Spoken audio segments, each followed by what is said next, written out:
नमस्कार।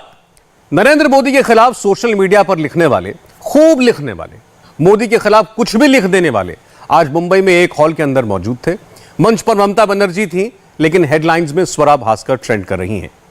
उस हॉल में आखिर ऐसा क्या हुआ जहां ऑडियंस की फर्स्ट रो में महेश भट्ट भी बैठे हुए थे, सेकेंड रो में स्वरा भास्कर थी, तीसरी रो में ऋचा चड्ढा, शत्रुघ्न सिन्हा बैठे थे। नरेंद्र मोदी के खिलाफ क्या कोई नई टूल किट बनी है? उसमें स्वरा भास्कर का क्या रोल है, ऋचा चड्ढा का कितना रोल रहा और ममता के कितने बोल रहे? आज की नंबर 1 ट्रेंडिंग पॉलिटिकल स्टोरी की full report. Secretary of the House, I have said there is no remorse challenging the chair. संसद में संग्राम हो रहा है। क्या सदन में मर्यादा बनाना चाहते हैं आप? सिंघू बॉर्डर पर समाधान देख रहा है। 22 के लिए योगी को राम देख रहा है और ममता बनर्जी को बड़ा प्लान दिख रहा है। पार्लियामेंट में मोदी की पार्टी और राहुल की पार्टी में टकराव बढ़ रहा है, तो दिल्ली बॉर्डर पर साल भर से बैठे किसान घर लौटने की तैयारी कर रहे हैं। सांसदों की माफी और नो माफी की लड़ाई के बीच किसान 4 दिसंबर को बड़ा फैसला लेने वाले हैं। फर्स्ट फ्रंट पर टेंशन है, सेकंड फ्रंट पर महा टेंशन है। इनकी डिटेल हम थोड़ी देर में बताते हैं। उससे पहले आपको थर्ड फ्रंट पर ले चलते हैं, जहां ममता बनर्जी कोलकाता से मुंबई जाकर देश की सियासत का तीसरा कोण बनाने में लग गई हैं। ममता के पॉलिटिकल मॉडल में मोदी टारगेट हैं, राहुल आउट हैं और सारी रीजनल पार्टियां इन हैं।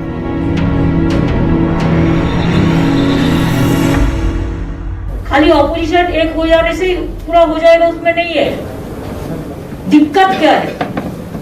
हम लोग को क्यों आने पड़ा, घूमने पड़ता है? इसी के लिए कौन चाहते हैं कि हमारा बंगाल में हम अच्छा है, हमको क्या है इधर उधर जाने के लिए? हम इसी के लिए घूमने की कोशिश किया कि अगर हम जाएंगे तो हमारे साथ से लोग भी जाएगा, एक कंपटीशन बनेगा। दूसरी बात यह है, अगर कोई कुछ करते ही नहीं है, आधा टाइम आप विदेश में रहो, तो पॉलिटिक्स कैसे होगा? पॉलिटिक्स में आपको कंटिन्यूअस एंडेवर देना चाहिए और इसमें हम फेडरल स्ट्रक्चर का पॉक्स में है। I want that federal structure should be strong and it is better all the regional parties if we can work together. Regional party build up the national party. If all the regional parties are together, it is a very easy game to defeat the BJP. आधा time विदेश में रहोगे तो politics कहां से करोगे? ममता की इस बात में तंज भी है और रंज भी। ममता ने कोई नाम नहीं लिया, लेकिन इशारा साफ किया। ममता बनर्जी राहुल गांधी की पॉलिटिक्स को पसंद नहीं करती। संसद में तृणमूल के सांसद कांग्रेस के साथ गांधी जी की प्रतिमा के आगे प्रदर्शन तो कर लेते हैं, लेकिन साथ में लोकसभा से वॉकआउट नहीं करते। ना ही ममता के सांसद राहुल गांधी की बैठकों में जाते हैं। संसद भवन में राहुल गांधी और सोनिया गांधी कॉफी भी पीते हैं, तो साथ में सिर्फ कांग्रेस के सांसद होते हैं। बंगाल के मुख्यमंत्री महाराष्ट्र आती हैं तो शिवसेना के आदित्य ठाकरे और संजय राउत उनका स्वागत करते हैं और ममता शरद पवार के घर जाकर उनसे मुलाकात करती हैं, लेकिन वो कांग्रेस के किसी भी नेता से नहीं मिलती। महाराष्ट्र में शिवसेना, एनसीपी और कांग्रेस तीनों पार्टियों का गठबंधन है, लेकिन ममता की चॉइस क्लियर है कि किससे मिलना है और किससे नहीं मिलना। Me and my colleagues had a long chat with her. Her intention is, in today's situation, national level, like-minded forces has to come together. They have to set up a collective leadership platform, and we have to provide a strong alternative to leadership. Mamata Banerjee Tripura भी जाती हैं, गोवा भी जाती हैं और महाराष्ट्र भी जाती हैं। गुजरात में भी तृणमूल ने अपनी ब्रांच खोल ली है, लेकिन ममता बनर्जी यूपी के इलेक्शन में नहीं उतरेंगी। इसकी वजह आज खुद ममता बनर्जी ने बताई। हम यूपी इलेक्शन में इसी के लिए कॉन्टेस्ट नहीं करने जा रहा है कि let them contest, if they are failed then I will go there. तो इसमें हमारा क्या ऐतराज है? किसी को ना किसी को तो करना चाहिए। Maharashtra I am not coming, we are supporting our friends, let them do the jobs. जिधर में रीजनल पार्टी अच्छा कम करते हैं हमारा कोई बात नहीं है, they are all our friends, we want friends of the friends. 22 की लड़ाई में ममता अखिलेश यादव को पीछे से सपोर्ट दे रही हैं और मोदी के खिलाफ 24 की लड़ाई में अपने लिए सपोर्ट चाहती हैं। उस बड़ी लड़ाई में ममता बनर्जी सिविल सोसाइटी को भी अपने साथ रखना चाहती हैं। दीदी ने आज मुंबई में मीटिंग बुलाई तो वहां एक्टर भी आए और एक से एक कैरेक्टर भी आए।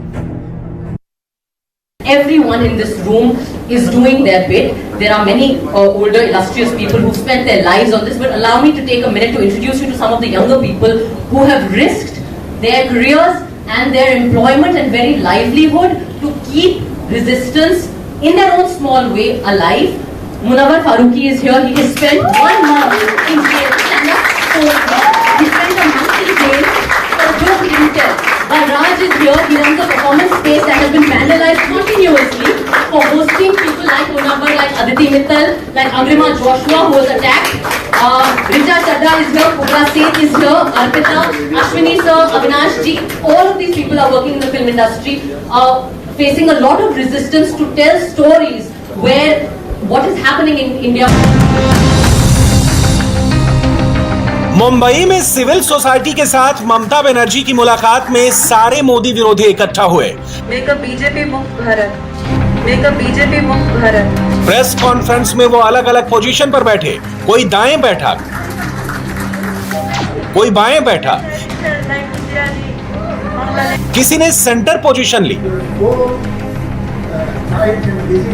दिल्ली में जिस वक्त सोनिया गांधी और राहुल गांधी साथ बैठकर कॉफी पी रहे थे, उस वक्त मुंबई में स्वरा भास्कर और ऋचा चड्ढा नरेंद्र मोदी पर दनादन गोले दाग रही थी और ममता बनर्जी सामने बैठकर सुन रही थी। I think we are ready for a female prime minister, ma'am. Yes. There are so many female prime minister like Indira ji, Bangladesh Hasina. So there are so many. No, the time is right, I think, for some goddess energy. So my compliments to you for that. As a person, I feel very unfortunate that I'm young and living through this time where I feel like half of my life has been lived under a regime that directly draws inspiration from the Nazi party. We have a very aggressive neighbor. In the past 2 years, China has moved from Bhutan to Nepal to Ladakh to everywhere. I just hope that we understand the position in which we stand today as a country. If we lose our democracy, we will become another vassal state of this very aggressive neighbor. And I hope that in the near future, whenever the time is right, we can put all differences aside and make a BJP Mukt Bharat. Where I feel like half of my life. Mamata Banerjee की meeting में BJP मुक्त भारत बनाने की बात हुई, जिस पर तालियां भी बजी। सोशल मीडिया पर मोदी विरोध का झंडा उठाने वाले लोगों ने कुछ समय पहले तक ऐसी उम्मीद राहुल गांधी से लगाई थी। राहुल गांधी उनकी उम्मीदों के मुताबिक परफॉर्म नहीं कर पाए, तो उन्होंने ममता बनर्जी पर फोकस किया है। ममता ने भी ऐसे लोगों को अपने पाले में लाने का टूल किट तैयार करके रखा है। यही सिविक सोसाइटी का मीटिंग हॉट स्टेट में करो और हॉट सबको इकट्ठा कर दो, तो ये लोग डर जाएंगे। और ये बात भी है कि हम सोचता है, मैंने बहुत दिन कांग्रेस को बोला, सुना नहीं है। मैं बोला देखो एक एक्सपर्ट टीम होना चाहिए, मीन्स एक एडवाइजरी काउंसिल और समथिंग जो हमको एडवाइस करेगी। जैसे बहुत सारे लोग हैं, हम चाहते हैं एक आप लोगों ने मिलके, हम इंटरफेयर नहीं करेंगे। पूरा हिंदुस्तान में जितना इंपॉर्टेंट लोग हैं सिविक सोसाइटी का, मीडिया, आप उसको लेके एक एडवाइजरी कमेटी बनाइए और एक कमेटी आप हम लोगों को दिशा दीजिए क्या करना है क्या नहीं करना है। और जिधर में जेल में कोई है, मदद कोई नहीं कर रहा है, उधर से लीगल टीम निकल जाएगा कि आप लीगल को भी रखिए, आप लॉयर को भी रखिए, हॉट स्टेट से 3-4 अच्छा जाने माने लॉयर को भी रखिए। बहुत सारे रिटायर्ड लॉयर जजेस भी है, एक्स जजेस भी है, they can give you the good guidance. Civic society को टूल किट पकड़ाने के बाद ही ममता ने शरद पवार के घर जाने के लिए टैक्सी पकड़ी। पवार और ममता की मुलाकात वाली पिक्चर आ गई, लेकिन डील क्या हुई, इस पर सस्पेंस है। थर्ड फ्रंट का लीडर कौन होगा, यह सबसे बड़ा सवाल है। ममता बनर्जी के पास नंबर है, पवार के पास एक्सपीरियंस है। ममता ने राजनीति में दोस्त बनाए हैं, मगर फिलहाल गठबंधन पवार ने बनाकर रखा है। थोड़ी देर पहले राष्ट्रपति ने दस्तखत कर दिए हैं और इस वक्त तीनों कृषि कानून खत्म हो चुके हैं। अब उनका कोई अस्तित्व नहीं है। अब किसानों का अगला कदम क्या होगा, इस पर अभी भी कंफ्यूजन बनी हुई है। पंजाब के किसान अलग मिल रहे हैं, हरियाणा के किसान अलग मिल रहे हैं, यूपी के किसान अलग मुलाकात कर रहे हैं। सरकार और किसानों के बीच बात बनती दिख रही है, लेकिन कुछ लोग इसे बिगाड़ने में भी लगे हुए हैं। सरकार के पास आपसे कहें तो कुल मिलाकर 70-72 घंटे हैं, क्योंकि किसानों की लिस्ट बढ़ती जा रही है और सरकार के पास वक्त घटता जा रहा है। अभी तक बात फोन पर हो रही है, लिखित जवाब आया नहीं है। सरकार के पास एक मौका जरूर है, तो क्या सरकार इस मौके को भुना पाएगी या चूक जाएगी? राहुल गांधी विपक्ष को साथ लेकर मोदी पर हमला करना चाहते हैं। ममता बनर्जी ने उनका प्लान बिगाड़ दिया है। राज्यसभा से निलंबित किए गए 12 सांसदों में 2 सांसद तृणमूल कांग्रेस के भी हैं, मगर इस मुद्दे पर भी तृणमूल कांग्रेस की राह अलग है। वजह सिर्फ इतनी है कि ममता बनर्जी को अब सोनिया और राहुल की लीडरशिप में कोई फैसला नहीं करना। अधीर रंजन चौधरी हमारे साथ हैं। दादा, ममता बनर्जी ने कहा है कि कोई यूपीए अभी नहीं है। यूपीए कैसे? कोई पागल कुछ कहता है तो मैं क्या करूं? मैं जवाब दें हर चीज पे? कोई पागल या कहीं कोई जाके कोई बयान देता है तो मैं क्या जवाब देना पड़ता? मुझे क्या जवाब देना जरूरी है क्या? लेकिन दादा, वो यूपीए के अस्तित्व पर ही सवाल उठा रही हैं। उनसे क्या यूपीए का रिश्ता है? उनसे यूपीए का कोई रिश्ता नहीं, इसलिए सवाल उठाते हैं। और वो ये भी कह रहे कि हमारे आने से कंपटीशन बढ़ेगा, कुछ लोग तो विदेश में ही रहते हैं। बढ़ेगा। मोदी जी की बोली बोल रही है, वो बीजेपी की बोली बोल रही है। What can we do? This is not the सांसदों के निलंबन के विरोध में राज्यसभा में एक बार फिर हंगामा हुआ। should not be brought into the house. निलंबन वापसी को लेकर बार बार नारेबाजी हुई। संसद के दोनों सदनों में बवाल हुआ। माननीय गृह मंत्री जी ने सदन की कार्यवाही बार बार स्थगित करनी पड़ी, लेकिन सरकार माफी की डिमांड पर अड़ी हुई है। वजह यह है कि खुद उपराष्ट्रपति किसी भी तरह की ढील देने के मूड में नहीं है। It is a sacrilege of the house. I have said there is no remorse. There is no remorse of the members who have really. What can we do? This is not the way. These placards will not be shown. Should not be brought into the house. I advise the members, if you are determined, you don't want to have zero over very important issues. 10 important issues are there. Special mentions are there. You don't want special mentions. You don't want zero over. You don't want house to run. Crores of rupees are being spent on this house, and people are getting dismayed for what is happening in this house. Nothing will go on record. Nothing will go on record. Why are you wasting your energy? Congress के पास number की कमी है। ममता बनर्जी ने लोकसभा और राज्यसभा मिलाकर 35 सांसदों का number घटा दिया है।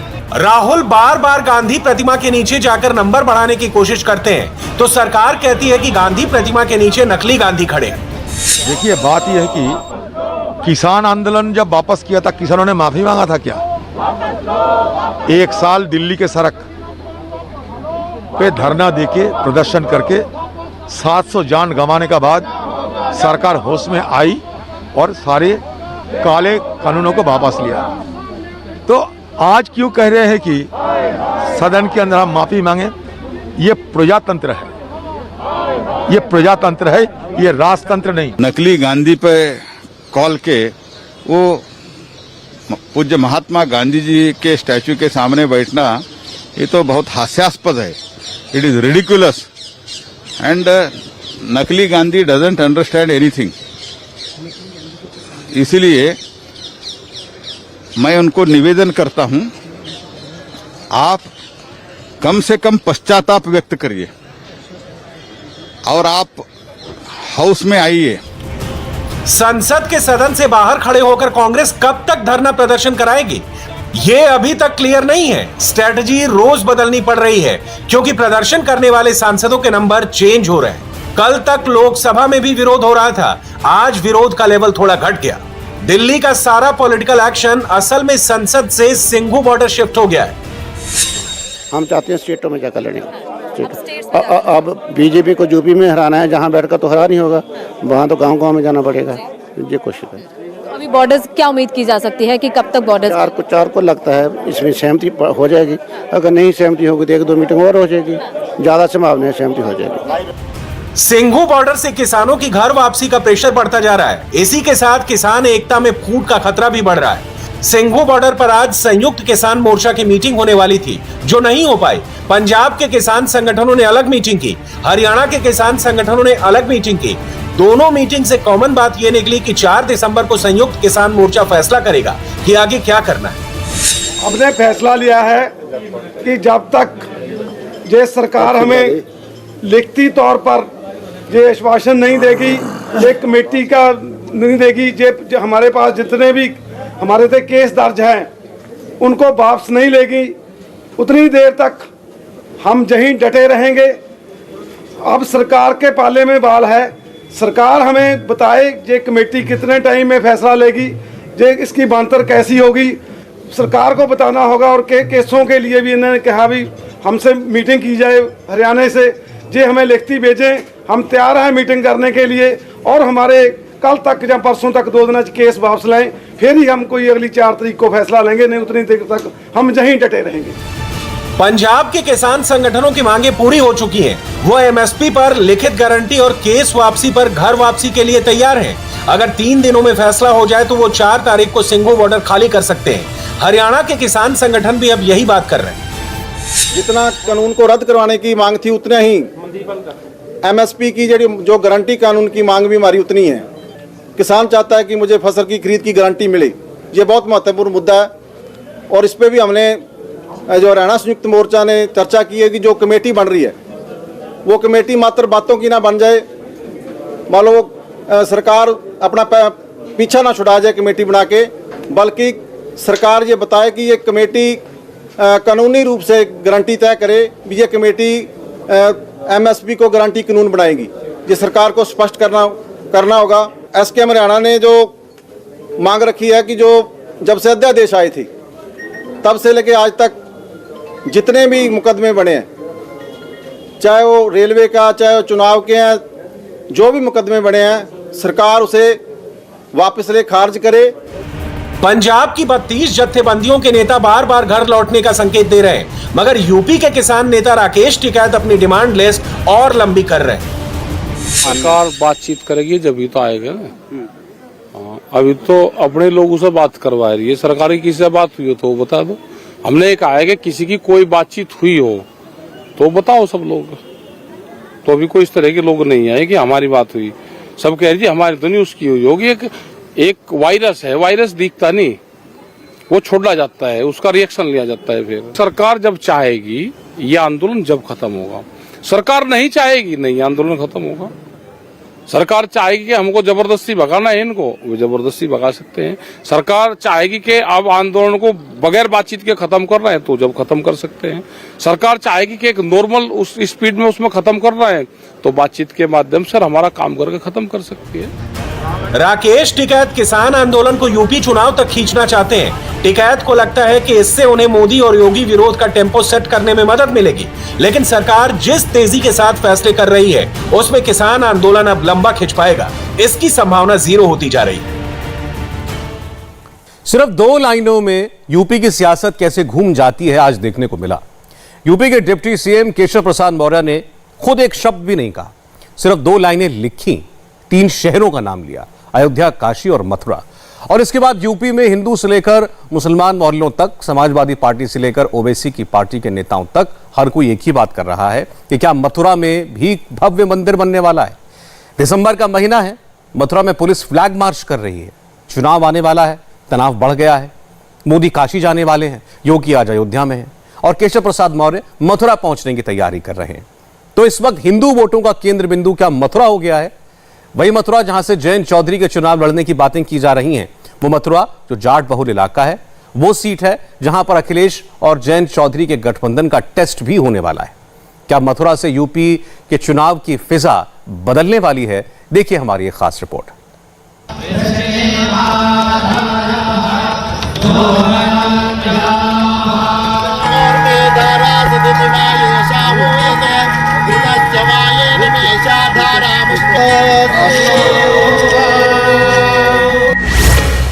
योगी अयोध्या में हवन कर रहे हैं, केशव मथुरा पर ट्वीट कर रहे हैं कि अयोध्या काशी के बाद अब मथुरा की तैयारी है और मोदी 13 दिसंबर को काशी के अंदर काशी विश्वनाथ कॉरिडोर का उद्घाटन करने जा रहे हैं।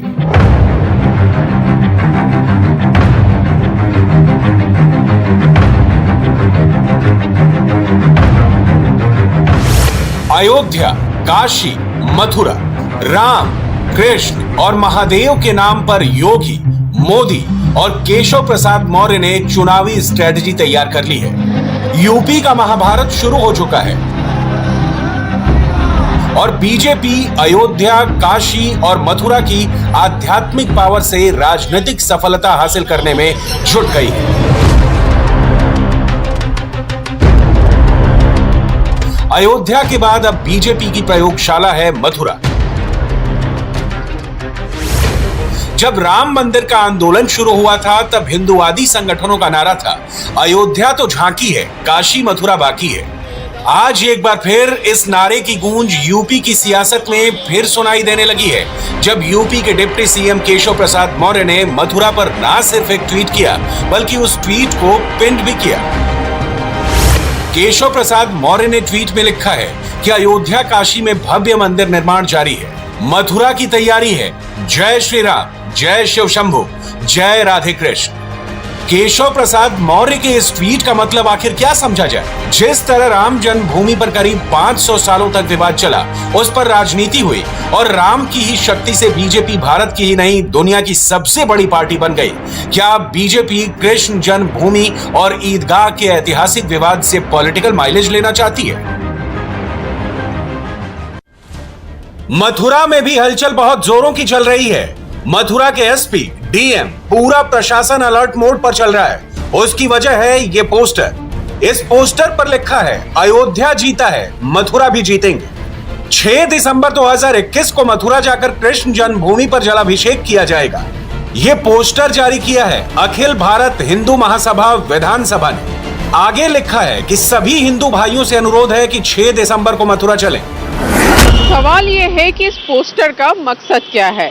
जब देश के कई हिंदू संगठन 6 दिसंबर को शौर्य दिवस और मुस्लिम संगठन काला दिवस मनाते हों, उस दिन मथुरा की कृष्ण जन्मभूमि पर जलाभिषेक के लिए हिंदुओं को चलने को कहना क्या भावनाओं को भड़काना नहीं है? हालांकि जलाभिषेक का ये कार्यक्रम फिलहाल स्थगित कर दिया गया है। सिर्फ ऐसा एक पोस्टर नहीं, अखिल भारत हिंदू महासभा का एक और पोस्टर भी वायरल है। धर्मशाला से मथुरा तक 25 नवंबर से 6 दिसंबर तक पालकी यात्रा निकालने की बात इस पोस्टर में कही गई है। मथुरा में कोई माहौल खराब ना करने पाए, इसलिए प्रशासन पहले से ही चौकन्ना हो गया है। मथुरा के डीएम और एसपी की निगाहें हर घटना पर बनी हुई हैं। सोशल मीडिया के माध्यम से ये जानकारी प्रचलित की जा रही है कि 6 दिसंबर को आह्वान किया गया है और यहाँ पर जलाभिषेक किए जाने की जो है वो कार्रवाई की जाएगी। तो इस संबंध में मैं बताना चाहूँगा कि जनपद में धारा 144 लागू है और किसी भी हाल में यहाँ पर संगठित होकर किसी प्रकार का कार्यक्रम करने की जिला प्रशासन के द्वारा अनुमति नहीं दी गई है। इस प्रकार के लोगों को भी चिन्हित किया जा रहा है जो कि शांति व्यवस्था बिगाड़ने के लिए कारक बन सकते हैं और उनके विरुद्ध कार्रवाई भी की जा रही है, आगे भी कार्रवाई की जाएगी। जनपद वासियों से सभी से अपील है कि इस प्रकार के किसी भी आह्वान की ओर ध्यान न दें, जिला प्रशासन का शांति व्यवस्था बनाए रखने में सहयोग करें और जनपद में हमेशा शांति व्यवस्था बनी रही है, आगे भी बनी रहेगी। इसके लिए कठोर और सख्त कदम जिला प्रशासन की ओर से, पुलिस प्रशासन की ओर से लिए जा रहे हैं, आगे भी लिए जाते रहेंगे। जनता से, यहाँ के लोगों से ये अपील है कि ऐसी कोई भी अफवाहों के में ना आए, ऐसे किसी भी कार्यक्रम में सम्मिलित ना हो।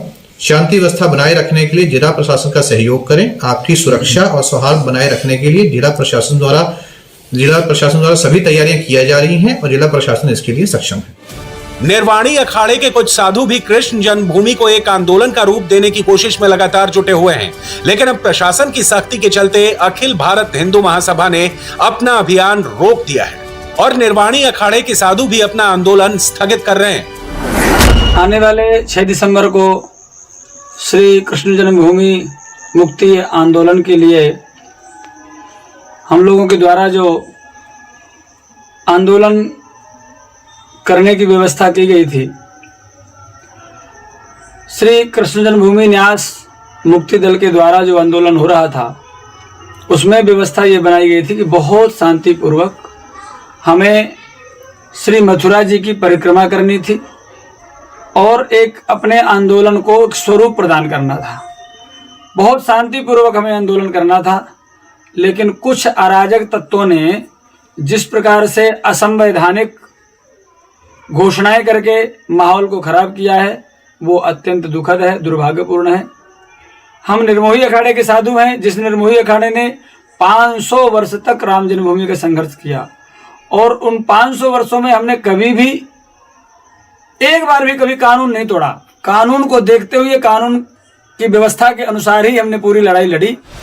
समाजवादी पार्टी की आधिकारिक प्रतिक्रिया कृष्ण जन्मभूमि के मुद्दे पर क्या होगी, ये एक अहम बात है, क्योंकि यादव वोट बैंक के दम पर राजनीति करने वाली समाजवादी पार्टी के कई नेता खुद को गर्व से भगवान कृष्ण के साथ जोड़ते रहे हैं। लेकिन समाजवादी पार्टी के मुस्लिम सांसद शफीकुर रहमान बर्क ने मुसलमानों की तरफ से अपनी लाइन लेंथ क्लियर कर दी है। बर्क का कहना है कि मथुरा की ईदगाह मस्जिद पर कोई विवाद खड़ा किया गया तो मुसलमान शाहीन बाग की तरह आंदोलन शुरू कर देंगे।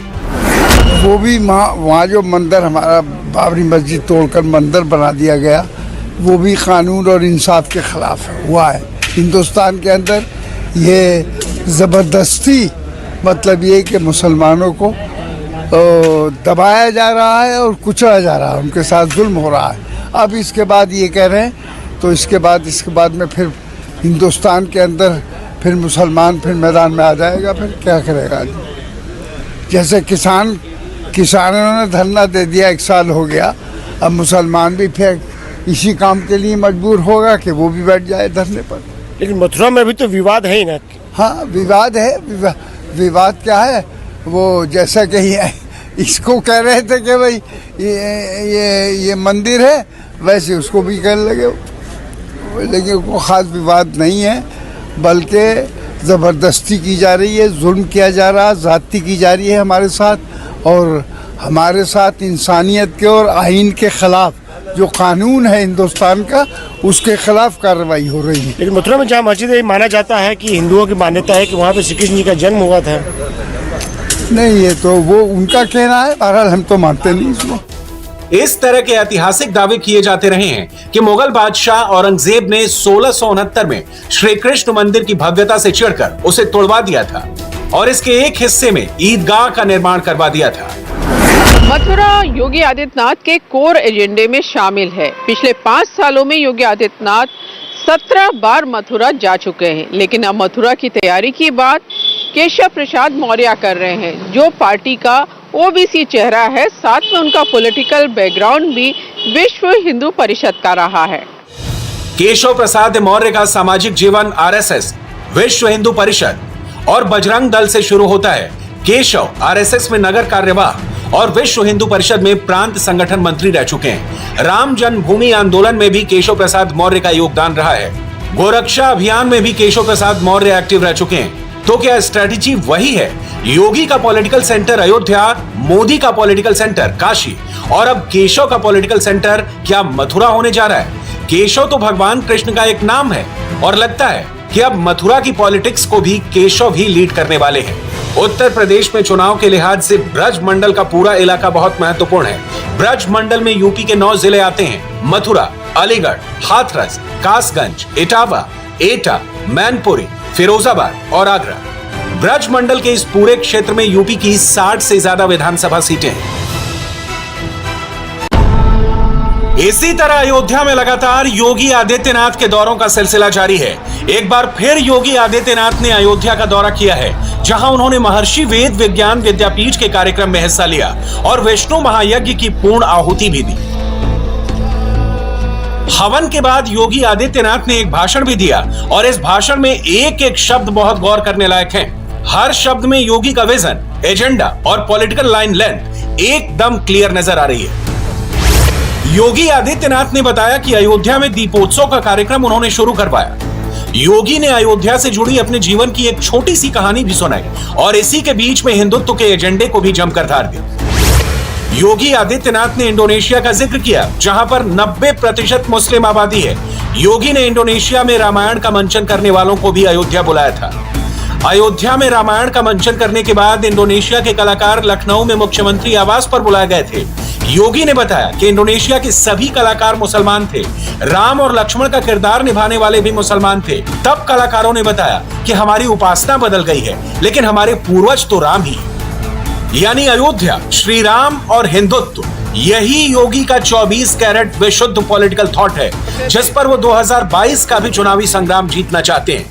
जो दुनिया के अंदर सबसे बड़ी मुस्लिम आबादी का देश है, आखिर इंडोनेशिया में ये सभी कलाकार जितने भी रामायण के पात्र बने हुए सब मुस्लिम हैं, लेकिन कोई राम बना है, कोई लक्ष्मण बना है, कोई हनुमान बना है, ये सभी और उसी तन्मयता के साथ, इस भाव के साथ जुड़े हुए हैं।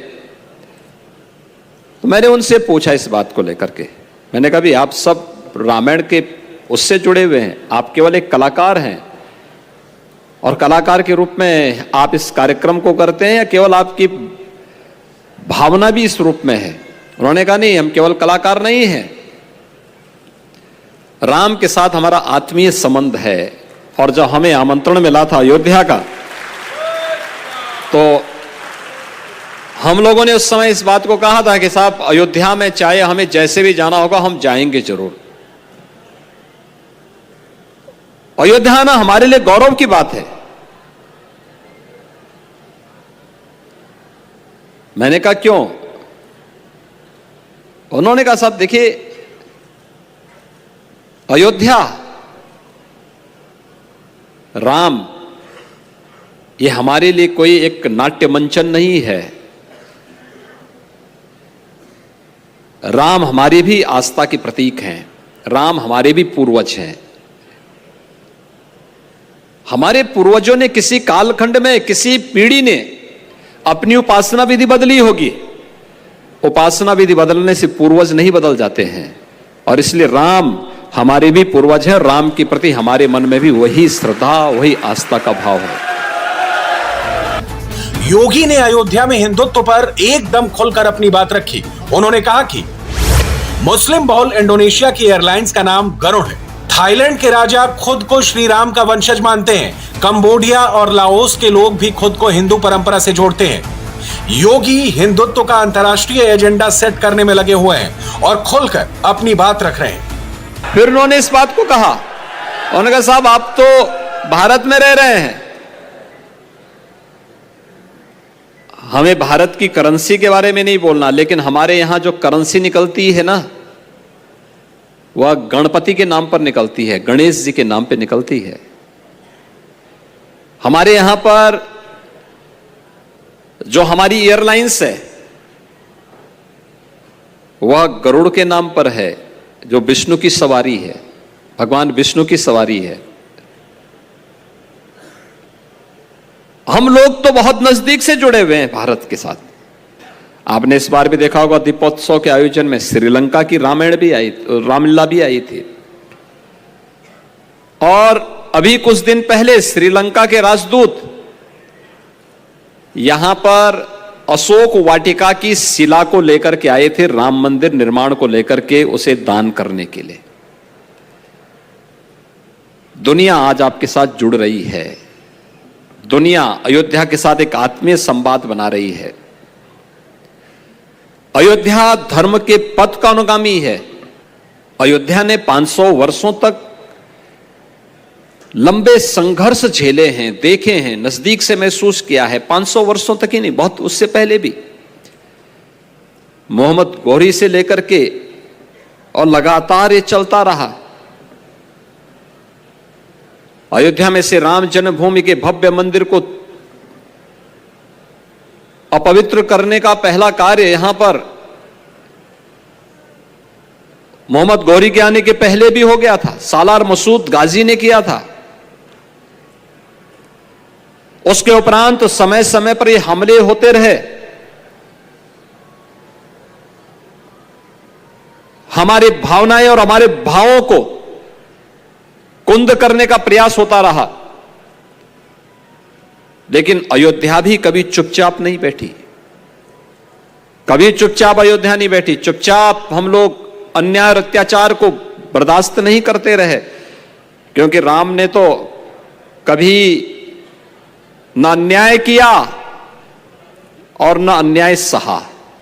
प्रधानमंत्री मोदी जी ने 5 अगस्त 2020 को अयोध्या में भगवान राम के भव्य मंदिर के निर्माण का शुभारंभ भी कर दिया है। अब तो किसी को संदेह है ही नहीं, अब तो किसी को संदेह है ही नहीं अयोध्या कि अयोध्या में राम मंदिर बनेगा कि नहीं बनेगा। मुझे लगता है जिसको स्वयं पे संदेह होगा वही अयोध्या में राम मंदिर निर्माण में भी संदेह करेगा। शेष संदेह की कोई गुंजाइश अब नहीं बची है। इधर योगी ने अयोध्या से हिंदुत्व का पूरा मूवमेंट तैयार किया हुआ है और उधर काशी में प्रधानमंत्री नरेंद्र मोदी का dream project Kashi Vishwanath corridor का उद्घाटन 13 दिसंबर को होने वाला है। चुनाव से पहले ये यूपी सरकार, मोदी सरकार और बीजेपी का बहुत बड़ा कार्यक्रम होने जा रहा है। ये मोदी का मेगा शो इसलिए है क्योंकि साल 1585 के बाद काशी विश्वनाथ मंदिर की भव्यता के लिए पहली बार काम किया गया है। 436 सालों के बाद किसी सरकार ने काशी विश्वनाथ की सुंदरता को बढ़ाने के लिए इतना बड़ा प्रोजेक्ट शुरू किया। साल 1916 में महात्मा गांधी बनारस गए थे।